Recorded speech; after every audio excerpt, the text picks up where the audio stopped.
இப்போ இந்த கீழ்வீச்சில் வந்து பார்த்திங்கன்னா இன்னொரு நுணுக்கம் இருக்குது.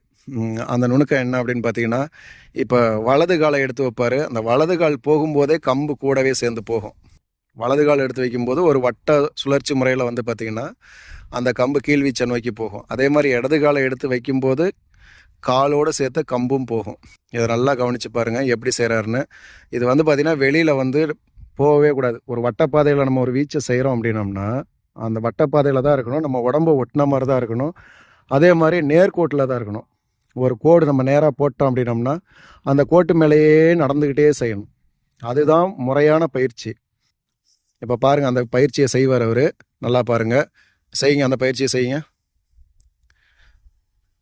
பாருங்கள், ஒரே நேர்கோட்டில் தான் நடப்பார். ஆனால் அதே மாதிரி பாருங்கள், இடது கால் எடுத்து வச்சா இடது கால் வீச்சு, வலது கால் எடுத்து வச்சா வலது கால் கீழ் வீச்சு. எப்படி செய்கிறாருன்னு பாருங்கள்.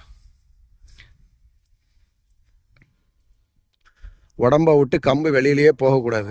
நம்ம கண்ட்ரோலில் தான் இருக்கணும். நம்ம கண்ட்ரோலில் இருந்தால் மட்டும்தான் அது சரியான வீச்சு முறையாக இருக்கும். ஒரே நேராகவே நடக்கிறாரு பாருங்கள்.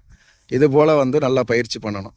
நல்லா எட்டி அடிக்கணும். எவ்வளோ தூரம் நம்மளால் எட்டி அடிக்க முடியுமோ அந்த அளவுக்கு நம்ம எட்டி அடிக்கணும். நன்றி, வணக்கம்.